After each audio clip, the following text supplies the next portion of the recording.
ಹೇಯ್, ಇವೆಲ್ಲ ಕತೆ ನನ್ನ ಹತ್ರ ಹೇಳಬೇಡಿ. I know everything, just setup ಐಸೆ.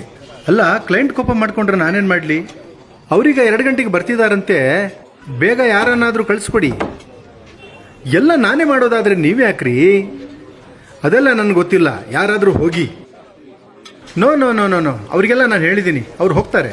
Sir, ದಯವಿಟ್ಟು ನಾನು ಬಿಟ್ಟುಬಿಡಿ, ನಾನು ಊಟ ಮಾಡ್ಬೇಕು ಸರ್.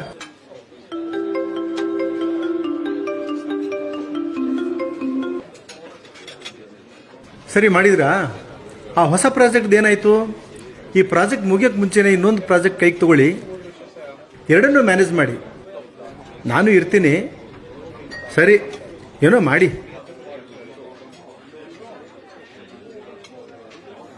ಸರ್, ನೀವು ಎಸ್ ಕೆ ಕನ್ಸ್ಟ್ರಕ್ಷನ್ಸ್ MD ಅಲ್ವಾ? ಹೌದು.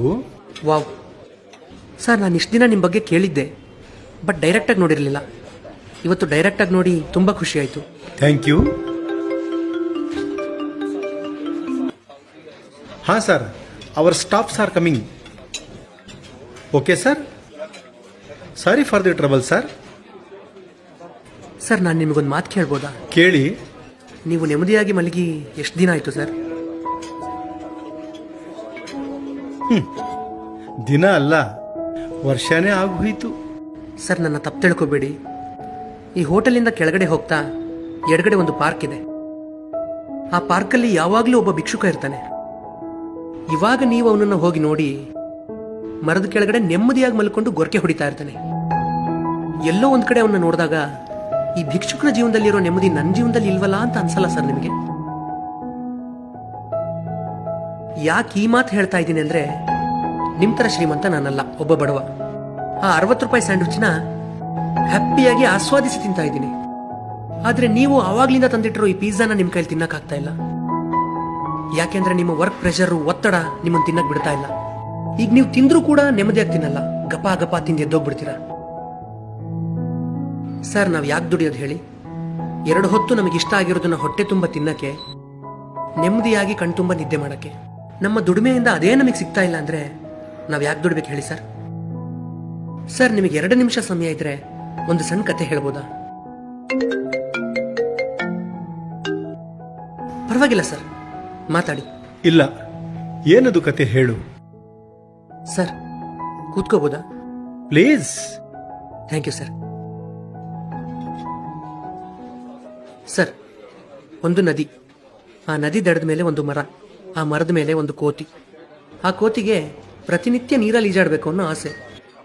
ಅದಕ್ಕೆ ಅದು ಮರದಿಂದ ನದಿಲಿ ಇಳಿದ್ಬಿಟ್ಟು ಅಲ್ಲೇ ದಡದ ಹತ್ರನೇ ಸ್ವಲ್ಪ ಹೊತ್ತು ಈಜಾಡಿ ಆಟಾಡಿ ಆಮೇಲೆ ಮರದ ಮೇಲೆ ಹತ್ತು ಬಿಡ್ತಾ ಇತ್ತು. ಹೀಗೆ ಸುಮಾರು ದಿನ ಮಾಡ್ತು. ಆದರೆ ಒಂದು ದಿನ ಈಜಾಡ್ತಾ ನದಿಯ ಮಧ್ಯಭಾಗದವರೆಗೂ ಬಂದುಬಿಡುತ್ತೆ.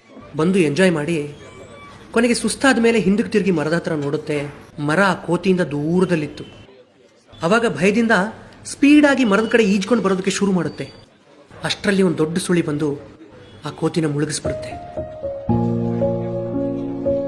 ಸರ್, ಈ ಕಥೆಯಲ್ಲಿ ಆ ಕೋತಿ ನಾವು, ಆ ಮರ ನಮಗೆ ಬೇಕಾಗಿರುವಂತ ನೆಮ್ಮದಿ, ಆ ನೀರು ನಾವು ಗಳಿಸಬೇಕು ಅನ್ಕೊಳ್ಳೋ ದುಡ್ಡು. ನಾವು ಜೀವನದಲ್ಲಿ ದುಡ್ಡನ್ನು ದುಡಿತಾ ನೆಮ್ಮದಿನ ಮರ್ತು ಬಿಡ್ತೀವಿ. ಮರ್ತು ತುಂಬಾ ದೂರ ಹೋಗ್ಬಿಡ್ತೀವಿ. ಕೊನೆಗೊಂದಿನ ದುಡ್ಡನ್ನೆಲ್ಲ ದುಡಿದ ಮೇಲೆ ನೆಮ್ಮದಿ ಬೇಕು ಅಂತ ಹಿಂದಕ್ಕೆ ತಿರುಗಿ ನೋಡ್ತೀವಿ. ನೆಮ್ಮದಿ ನಮ್ಮಿಂದ ಮೈಲ್ಗಟ್ಲೆ ದೂರದಲ್ಲಿರುತ್ತೆ. ಆಗ ನೆಮ್ಮದಿನ ಅರಸ್ಕೊಂಡು ನೆಮ್ಮದಿ ಹತ್ರ ಓಡೋಡ್ ಬರೋದಕ್ಕೆ ಶುರು ಮಾಡ್ತೀವಿ. ಅಷ್ಟರಲ್ಲಿ ನಮ್ಮ ಆಯಸ್ಸೇ ಮುಗಿದು ಬಿಟ್ಟಿರುತ್ತೆ. ಅವಾಗ ನಾವು ಗಳಿಸಿರೋ ದುಡ್ಡು ನಮ್ಮನ್ನ ಕಾಪಾಡುತ್ತಾ ಸರ್? ಸರ್, ಈಗ ನೀವು ಬದುಕ್ತಾ ಇರುವಂತ ಜೀವನ ನಮ್ಮಂತ ಎಷ್ಟೋ ಜನರ ಕನಸು. ನೀವೀಗ ತುಂಬಾ ಎತ್ತರದಲ್ಲಿದ್ದೀರಾ. ದೇವರು ನಿಮಗೆ ಎಲ್ಲಾ ಸುಖನೂ ಕೊಟ್ಟಿದ್ದಾನೆ. ನಿಮ್ ಜೀವನಕ್ಕೆ ಇಷ್ಟು ಸಾಕು, ನೀವು ಆರಾಮಾಗಿ ಬದುಕಬಹುದು. ಆದ್ರೂ ನೀವು ಇನ್ನೂ ಜಾಸ್ತಿ ಬೇಕು ಅಂತ ಶ್ರಮ ಪಡ್ತಿರೋದ್ರಿಂದಲೇ ನಿಮಗೆ ನೆಮ್ಮದಿ ಸಿಗ್ತಾ ಇಲ್ಲ. ನೋಡಿ ಸರ್, ನಾನು ಹೇಳಿದ ಕಥೆಯಲ್ಲಿರೋ ಕೋತಿ ತರ ಮಾಡಬೇಡಿ.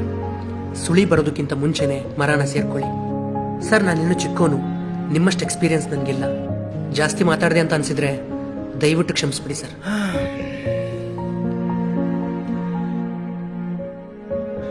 ನನ್ನ ಹೆಂಡತಿ ಮಕ್ಕಳೇ ಆಗ್ಲಿ ಎಷ್ಟು ಸಂಪಾದನೆ ಮಾಡಿದಿರಾ ಅಂತ ಕೇಳಿದ್ರೆ ವಿನಃ ನೀವು ನೆಮ್ಮದಿಯಾಗಿದ್ದೀರಾ ಅಂತ ನಾನು ಕೇಳಲಿಲ್ಲ.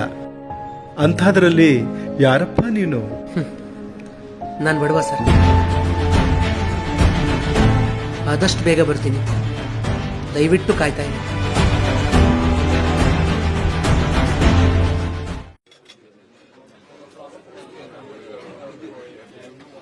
ಹೇಯ್, ಇವೆಲ್ಲ ಕತೆ ನನ್ನ ಹತ್ರ ಹೇಳಬೇಡಿ.